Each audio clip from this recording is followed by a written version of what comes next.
अस्सलाम वालेकुम जी। सोशियोलॉजी की हम फेमिनिज्म वाली थ्योरी करने लगे हैं। आपको पता है फेमिनिज्म तो सोशियोलॉजी का one of the biggest problem है। Feminism in sociology is a conflict theory that suggest that patriarchal society is oppressing women in the society and that's for sure. देखो दोस्त, आप जो भी बोलो, खवातीन का ये हक है, खवातीन का वो हक है, what ever you would say, I would say कि भाई खवातीन, women are just like us, कोई और क्रिएचर नहीं है वो। तो क्यों भाई उनको हम अपनी जायदाद का 99% खुद रखते हैं, दुनिया ने रखा हुआ, और सिर्फ 1% खवातीन दुनिया में ओन करती हैं। Why?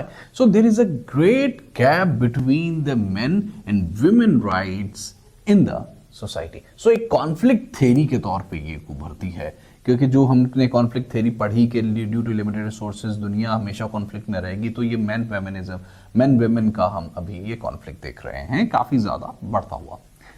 ये सोसाइटी इज मेल स्ट्रीम। क्या मेल स्ट्रीम? बड़ी अच्छी टर्मिनोलॉजी, मुझे बहुत पसंद आई है। राइटर कौन है भाई? वो मर्द है, तो वो मर्द के जज्बात लिखेगा। वो औरत के बारे में बहुत कुछ लिखेगा, उसकी खूबसूरती लिखेगा, उसके बारे में अपने नजरियात लिखेगा। औरत के बारे में कैसे सोचती है, सिर्फ औरत राइटर ही लिख सकती है। बहुत ज्यादा मौलवीज कौन है? मौलवियों की मैंने फैक्ट्स स्टैट्स शेयर किए थे, मौलवी की बहुत ज्यादा एक तादाद मर्दों की है। जब औरतें मौलवी नहीं होंगी तो फिर जब औरत पीर साहब के पास जाएगी तो एक्सप्लॉइट होके आएगी ना। मौलवी तो नहीं मैं बोल रहा, पीर साहब बोल रहा हूं यहाँ पे, वही तो हमारे बने हुए हैं ठेकेदार। तो मेल थिंकर्स जो है ना, वो फोकस करते हैं मैन इश्यूज पे, वो वुमेन ब्यूटी पे, वुमेन की जो रिक्वायरमेंट्स हैं उन पे बात करते हैं। मैं अक्सर कहा करता हूं कि मर्द को ये तो पता है कि औरत बेवफा होती है, लेकिन मर्द को ये क्यों नहीं पता चलता कि औरत बेवफा उसकी खामियों की वजह से भी होती है। अगर औरत अमीर मर्द की तरफ जा रही है तो उसकी दो लॉजिक्स हैं। पहला तो ये कि हमने उसको पैसे नहीं दिए, हमने औरत को पैसे कमाने के हुकूक ही नहीं दिए। हमने बोला नहीं भी तू घर में रहे, और उसके लिए कोई ऐसा मर्द भी नहीं ढूंढा जो कि पैसे वाला हो। तो पैसा तो इज वेरी इंपॉर्टेंट, ये तो सबको पता है। Money is very important for the very good survival in the society. So she have to move, उसको मोहब्बत छोड़नी पड़ेगी, वगैरह वगैरह वगैरह। तो मर्द के अपने फ्लॉज हैं, औरत के अपने फ्लॉज हैं। मैं अक्सर इस पे बात किया करता हूं। खैर, सोशियोलॉजी के अंदर फेमिनिज्म एक बहुत बड़ा इशू है, क्योंकि दुनिया ये यहाँ पे बायपोलैरिटी हमें बहुत क्लियरली नजर आ रही है।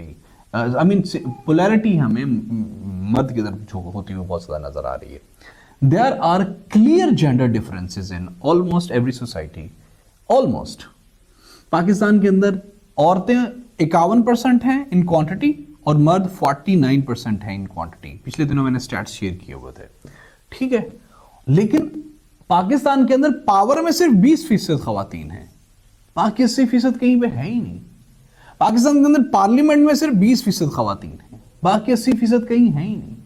पाकिस्तान के अंदर ऑनरशिप बहुत कम खवातीन के पास है। पाकिस्तान में उस दिन मैंने फैक्ट्स शेयर किए थे, पिछली बार जब मैंने CSS के एग्जाम के करीब मैंने फैक्ट्स शेयर किए थे। आई टोल्ड देम कि पाकिस्तान में शायद 13% खवातीन के पास मोबाइल है। सो सोशियोलॉजी का ये ऑर्डर डिस्टर्ब हुआ पड़ा है ड्यू टू दिस ऑल, ये हुकूक, जो पैट्रियार्कल सोसाइटी है ना, exploiting women.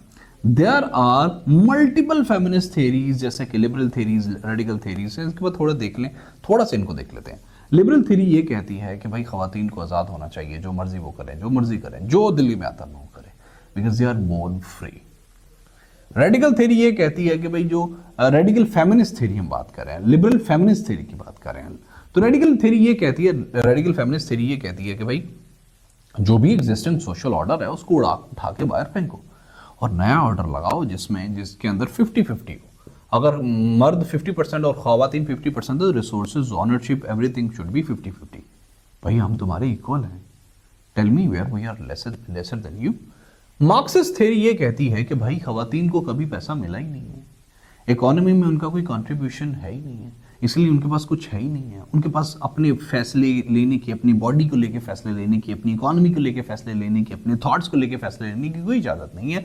Marxist theory deals with the economic perspective. और भी फेमिनिस्ट थ्योरीज हैं, मैंने क्योंकि शॉर्ट करना है इसको, इसलिए चार्लेट पर्किन गिलमैन्स, जो कि 1860 में पैदा हुई थी, 1935 में फौत हुई थी।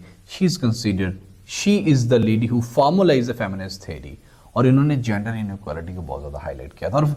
और ये जो फेमिनिस्ट थ्योरी है ना, ये एजुकेशनलाइज हुई थी 1960s के अंदर हुई थी, मतलब इसको एजुकेशनल एकेडेमिया के अंदर इसका यूजेज हुआ था।